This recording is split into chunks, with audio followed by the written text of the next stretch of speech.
Et nous avons le pôle grande distribution. Là, on vient de démarrer dans la grande distribution. Donc, Numidis, c'est dans les centres commerciaux, les hyper et les supermarchés. Et Numilog, c'est dans les centrales logistiques.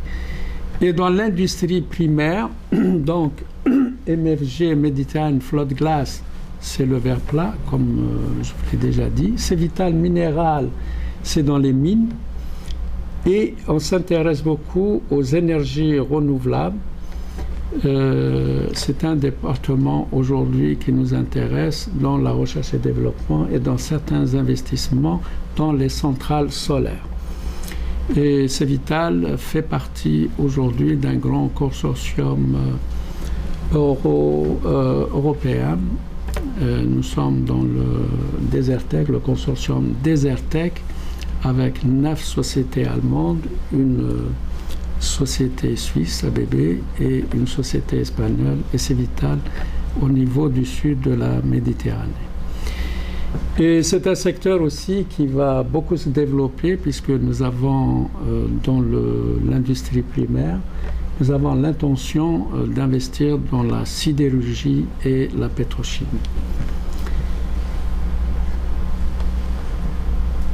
Alors, la stratégie de développement.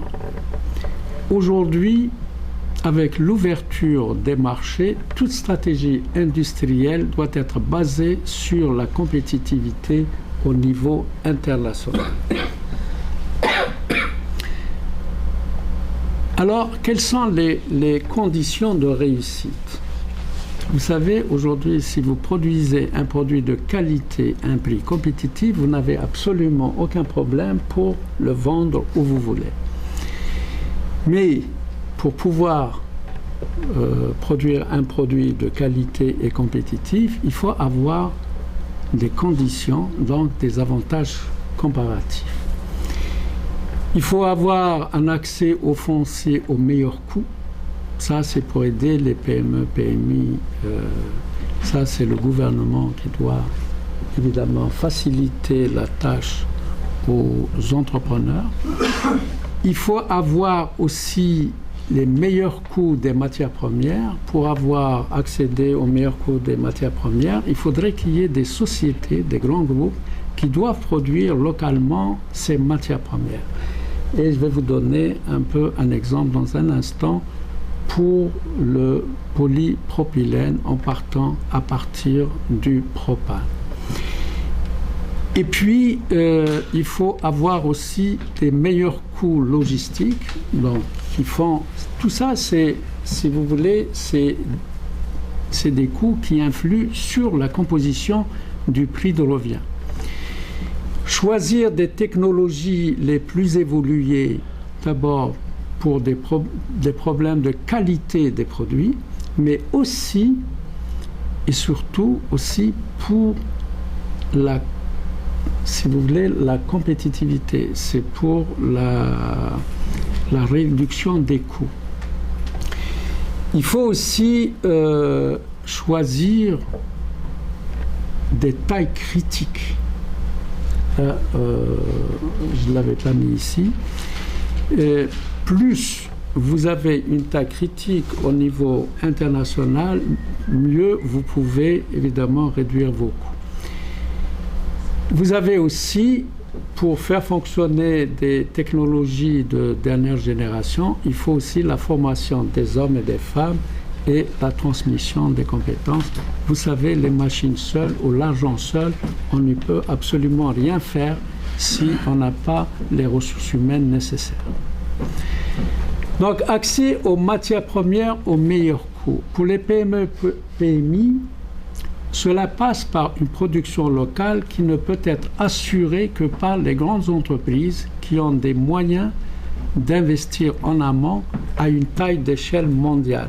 Pourquoi? Parce que c'est des investissements très capitalistiques. C'est des projets, par exemple, dans le projet du polypropylène, c'est un projet qui va se situer à entre 700 millions à 800 millions de dollars.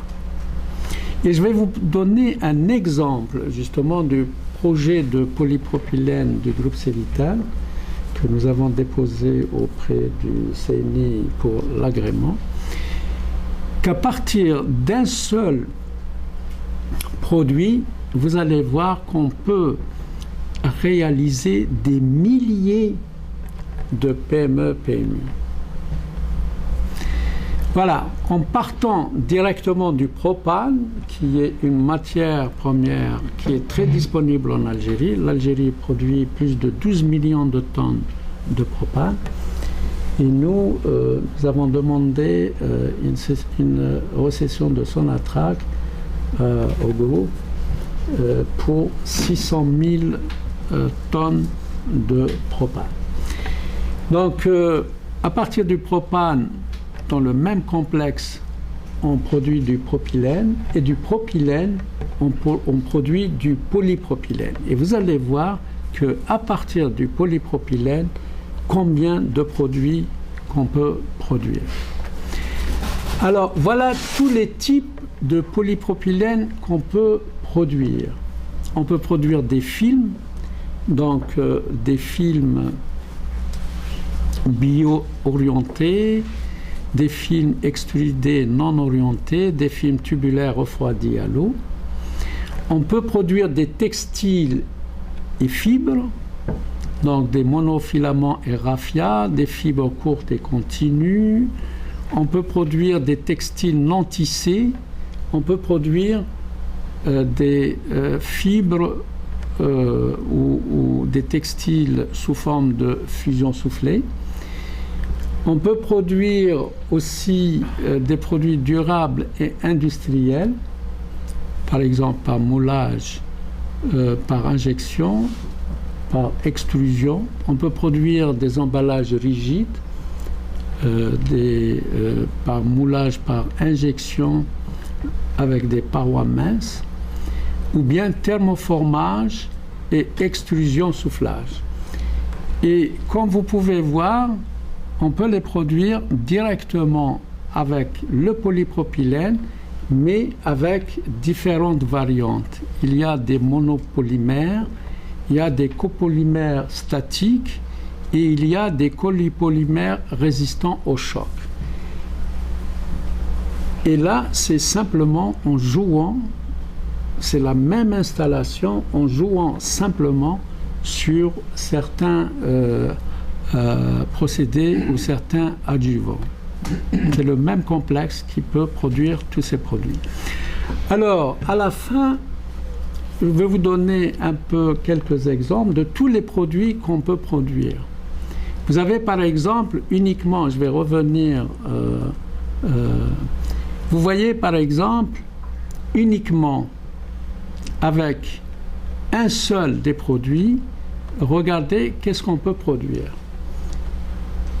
Et ça, c'est une petite partie avec les thermoformages de feuilles. Vous voyez, on peut produire des revêtements pour réservoirs de produits chimiques, des valises en textile sur roue, des panneaux de porte, des renforcements coin-bagages souples, des rubans pour cercler les cartons, des tubes de diamètre faible, des produits thermoformés, de la papeterie, des assiettes, des gobelets jetables, des emballages pour nourriture. Vous voyez, ça, c'est uniquement avec un sous-produit qui est le thermoformage de feuilles.